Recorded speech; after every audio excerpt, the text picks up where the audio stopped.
Welcome to this week's Quick Charge. The Magi of Matthew chapter 2, who are called the stargazers or the scholars or spiritual advisors or the dream interpreters or even kings, were probably the direct descendants of Abraham's sons who became the men of the East. In 1 Kings 4:30, the Bible says they were known for wisdom, and they were probably those that sat at the feet of Daniel in Persia. Their story is not just a historical event, but it is rather a microcosm of life and a model of the purposes of God. It portrays life truths, or the very mysteries or hidden truths of God.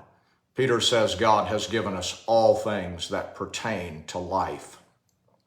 Let's uncover these simple but vital Christmas mysteries. The first is life itself is a journey. I was created to take this journey and to finish it well. Life is not just an existence. It's not just a number of days. It is a journey. And life has all the elements of a journey. It has definition, both the beginning and end. It has duration, it has direction, and it has destination. We're all headed somewhere, and we're all going to end up somewhere. Life is not stationary, it's not static, it's not cyclical or circular, nor is it random. And so the question remains, where am I headed?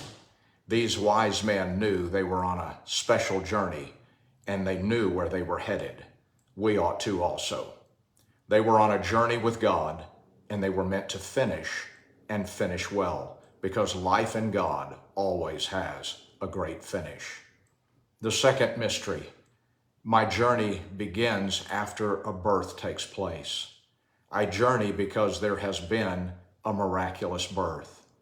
There's no real journey and no reason to journey and no place to go without a birth.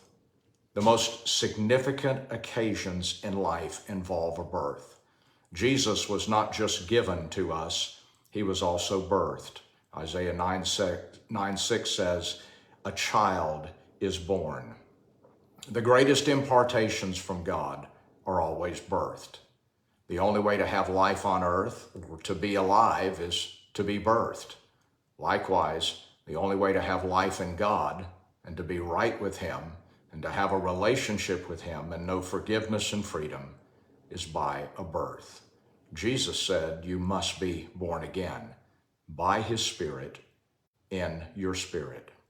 So there's nowhere to go and no way to go without a personal, miraculous birthing. It was a supernatural birth that sent them on their journey. And mystery number 3, my journey has both meaning and purpose, which I can only discover by looking upward. These men were compelled to journey by looking up.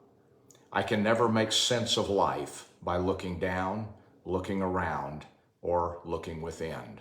There is no profit and there is no benefit in trying to find myself or get in touch with myself or in self-actualization or self-realization.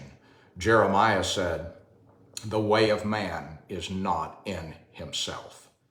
The true meaning and purpose of my life unfolds as I look up, as I touch the eternal, as I connect with the heart of God. Looking up brings revelation. It brings explanation. It brings resolution, and it brings satisfaction. David said, the heavens declare God's glory. They also declare God's story. Wise men make their way by looking up. So where are you really headed? Everyone is headed somewhere. Has there actually been a miraculous birth in you, in your heart, and in your life? And what are you being led by? Is it your own thoughts, your own will, your own desires? Or is it something higher, greater, and bigger? What is defining your life right now? These are only the first 3 mysteries. Join me next week for even more Christmas mysteries. God bless.